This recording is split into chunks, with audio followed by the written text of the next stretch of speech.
I remember waking up that first night to an explosion. I bolted upright in bed and looked out the window over the city. The sun was still beyond the horizon, but a fiery bright light was in the distance. Flames engulfed a building about 2 kilometers away. Before I could pull myself away from the cityscape, the sirens began to sound. The endless, hollow echoes provided an eerie feeling in the foggy twilight. With each cyclic wail of the sirens, my heart beat slower and harder. Each pulse I felt in my head as if the start of a throbbing headache. My hands began to shake, and the world faded away to silence, to black. The madman had actually decided to start another war. The realization took far too long to sink in as my clock ticked on. Reality snapped back quickly. I rushed through the room, grabbing clothes, tossing them into a suitcase. Then out of the room, I grabbed a few days of food and water. I had no idea how long life would be like this, but I could only carry so much. I was one of the many who didn't have a car to get around, having to fit everything on my back. Another explosion sounded off in the distance. Or maybe it was many, many small explosions. I would never find out. A cascade of explosions would hail onward as I rushed to get to safety. I punched in the phone number of my family who lived in the United States of America to let them know what was happening. The conversation was brief. They were concerned. I told them all I could do was pack and avoid the front lines. I was a coward back then, afraid to die in a war I wanted no part of. A situation thrust on me and my country against our wishes. Our president had already pleaded for peace, but words are the weakest form of defense here. Packed, ready to leave, I found myself outside videoing as I went. There would be documentation of this time in history if I made it out alive. I should have live-streamed it while everyone was still alive. Dozens of people were already doing this, streaming the war zone that was my home city. Outside, I called a taxi. It arrived and asked where I wanted to go. West was all I told him. He chuckled and told me we were going to be fine if we stayed. He heard of a safe place to ride out the night, a nearby metro station a few kilometers down. He drove me there for free and went back to ferrying people around. Most of his clientele were being brought to the metro. That man was more brave than I was. He could have let people find their own way there, but he was out in the chaos taking people to safety. The metro was empty at that hour. Quickly, it filled to the point where sitting was difficult without rubbing up against somebody as the city hid. Tensions were high as missiles and mortars rained down. The barrage slowed as day broke, but never stopped. Some people left to find their families while conditions seemed safest. I joined them and made my way to a safer location than the middle of a war zone. Everything seemed normal and terribly wrong at the same time. As I walked with my backpack full of supplies, I noticed more cars leaving the area, heading west. I waved my arms at some of them as they drove past. One car eventually stopped, opening the door, and a man about my age told me to get in. We didn't need to talk more than that. We both knew where the other was going, away from here. Him, another guy, and a woman were in the car. None of them knew each other before a few hours ago, and they didn't need to. We were all in the same situation. Traffic was backed up for kilometers on the main road. I was recording bits and pieces as we left. I even got a picture of the remnants of a missile in the middle of a city. Hell on fucking earth, I tell you. But we fled.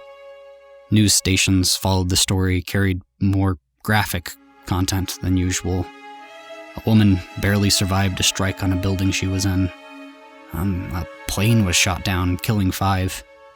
NATO activated defense forces, airports, Chernobyl, and military bases had been captured. We made it to the border of Poland. It was easy enough to get through. Passports and identification were briefly checked before being allowed to pass. Poland had issued a state of emergency, and the border was open to all refugees from Ukraine, which facilitated our quick crossing. The remainder of the day was spent looking for room and supplies, both of which we were lacking. Hotels, hostels, and all temporary housing were either full or closed. The stores were empty except for pet food and sodas. We had to drive deeper into Poland, but night came and there was no luck. We slept in the car that night, eating and drinking the resources we brought. The next morning, the gas station was almost out of petrol, so we topped off and went even deeper into Poland. We found a hostel to stay in and a grocery store with some food. My companions stocked up on anything they could get their hands on, while the TV in the front of the store showed Russia's aggressive attacks and forward progress. They had already reached Zhytomyr, having taken everything east of the oblast, including some of the northern and southern border areas. From there, things just accelerated. Day after day, more bad news came.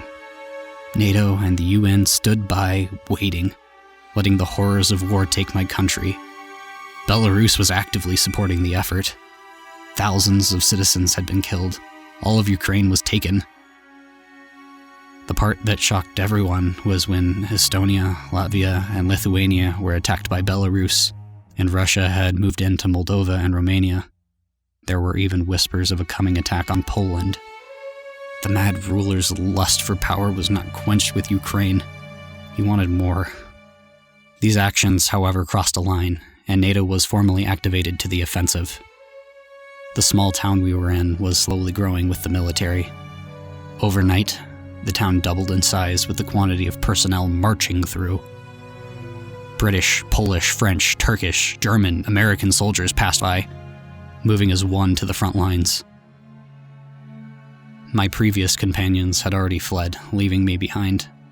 I caught a ride with another group, cramming me and 5 others into the same car. There was panic and chaos on the roads, even before Warsaw was bombed. I remember hearing the distant rumble, the faint flash far beyond the horizon. Scrubbing through the internet, it took several minutes before I discovered the first nuke had been launched. Also on the front of the news was information on the invasion of Taiwan and South Korea. Videos from the opposite side of the world showed hundreds of missile defense systems firing endlessly into the sky over Seoul as nuclear explosions flashed overhead. Even where I was, I could see nuclear weapons lobbed overhead to distant targets, going both ways, with occasional flashes above when a defense system managed to save another city from total destruction. The opportunistic attacks from Palestine were almost expected. However, the single nuclear warhead that flattened Israel was a surprise, and officially no one knew where the warhead came from. This wasn't the most surprising attack, though. The 7 nukes that hit the Americas told the world everything it needed to know. All bets were off, and everyone everywhere was a target. I still don't understand what Brazil had to do with this war. It only took a few hours before most electronic devices on Earth stopped working. The power grids were offline, and the world was crumbling before our eyes. My new group was lucky, if you can call us that. One of the members was familiar with a safe place to hide, a military facility that was abandoned after World War II. We hid in a decrepit concrete room behind heavy doors that we were barely able to close. The feet of concrete and thick steel shielded us from any bombs that landed nearby. Days went by as the occasional earthquake came, making us all question if the facility was going to hold. Night didn't bring sleep as we all worried about our families, the country, the world as a whole. The dank area combined with the mix of emotions and sleep depravity led to flared tempers. Shouting matches came often. I too released my rage a few times, only to back down when the heat was thrown back at me. Fucking coward I was. When supplies ran low, despite our heavy rationing, it had been a few days since we had last heard or felt an explosion. We needed to replenish our resources, so we covered ourselves and made makeshift respirators out of medical masks and clothing. The heavy doors creaked open slowly as 3 of us pushed them open. We were greeted by ash-covered ground and a car that, no matter how hard we tried, would not start. We walked to the nearest city, a small town whose name I don't recall. It was abandoned, burning, and stripped of resources. We found scraps, just enough to get by, but we knew we couldn't stay where we were. Over the next few days, weeks, and months, all we ever saw were endless dead bodies and empty cities. I stayed far away from large cities and quickly turned tail if I felt we were going to be approaching a nuclear blast site, even going as far as to walk tens of extra kilometers to avoid radioactive areas. The group eventually left me behind because this slowed down our travel so much. On my own, travel slowed further, as finding supplies was even more time-consuming, more places to check with far fewer people. Plus, my former group was already stripping what remaining supplies resided in the small towns. Weeks later, I managed to catch up with the group. I found them all deceased in an empty store. It appeared that radiation poisoning took them. My cowardice saved me twice now, but still felt wrong. Travel was slow in the beginning. Cars wouldn't start, so everywhere I went, I had to travel by foot. Exhaustion would take me after a day of walking, and I would have to rest longer than I walked, days even. Eventually, I made it to the coast, and I continued walking. I took a longer route to my final destination, but it was a safer route. Africa seemed to be the only place that wasn't completely bombarded. And after over a year of travel, I'm just outside a small town in Ethiopia.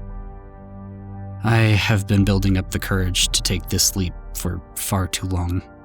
To introduce myself to a community I've never met, who speak a language I've never spoken, who might blame me for taking part in the last war. But I pray they take me in. Wish me luck. God, wish me luck.